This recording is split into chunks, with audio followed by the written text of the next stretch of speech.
The research that we undertaken before we started the actual production helped us to gain a lot more information about the chosen topic that we decided to do.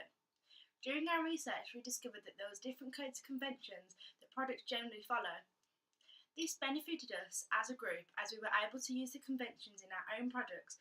However, we also knew how we could challenge the conventions to make our own documentary different and unique. For example, we researched into documentaries that were real life on TV, just like Benefit Street, to see how they followed or challenged conventions.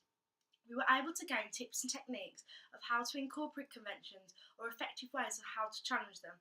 By being able to look at different existing documentaries, we were able to achieve a similar style and see how they may have challenged conventions or adapted them. It is a common convention of documentaries to have the presenter involved in a conversation or asking several questions when interviewing a vox pop, such as a man asking people about countries asks further questions onto what the person has just said, creating it like a conversation and making the presenter more involved in the video. You've heard of Great Britain? Yeah. If someone said they're going to Great Britain, what language would they speak when they get there? British. They speak British, okay. We decided to not follow this convention that is commonly used, as we kept our video very quick pace and very snappy, and we felt that if we were to have more conversation style chats with people, it would elongate the video too much. We wanted to get straight to the point, which enabled us to use a lot of people to show the general consensus of what we asked. For example, in our documentary, we kept it very quick and very snappy. White. Kind of my teeth. Freckles. Spots. A common convention that we adapted was to use the effect of an anonymous witness by changing the lighting so the face is hidden and the victim's identity is completely hidden also. Some of these cases really need to be looked at. This is something that we did in our documentary, as it allowed the person to have full anonymity throughout the interview, so people did not know who they are, but they were still able to get their point across for the audience to listen to. However, other documentaries interview victims, completely allowing the audience to recognise them and see their face, such as... On May 19th, 2003, I was a junior in high school and I came home from school and there was someone waiting inside of my house for me. We didn't want to do this as our witness said that they would rather stay anonymous.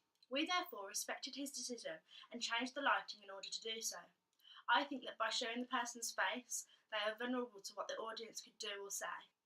There are also many codes and conventions that many documentaries adapt for vox pops. For example, Jimmy Kimmel's short interview with vox pops. When? When I'm 30. Why would someone want to get married?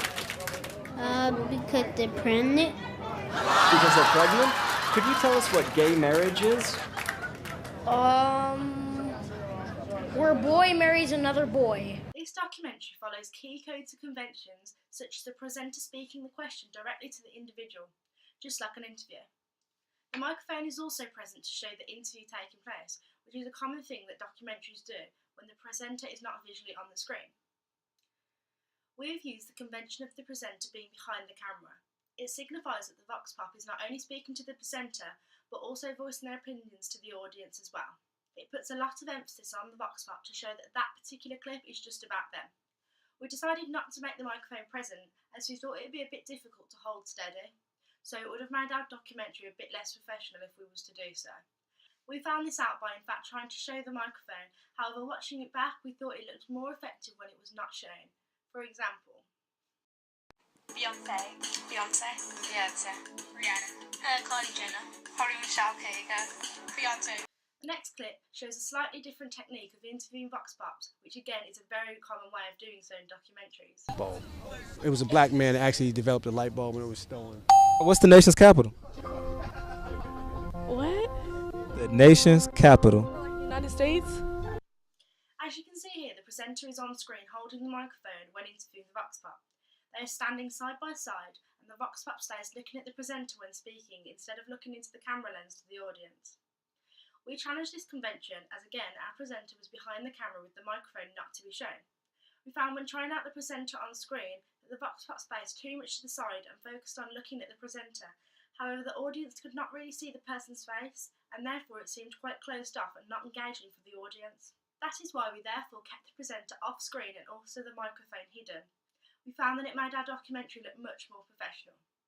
We did the same thing in our own documentary, where we introduced what we were asking the Vox Pops and then showing multiple people at once.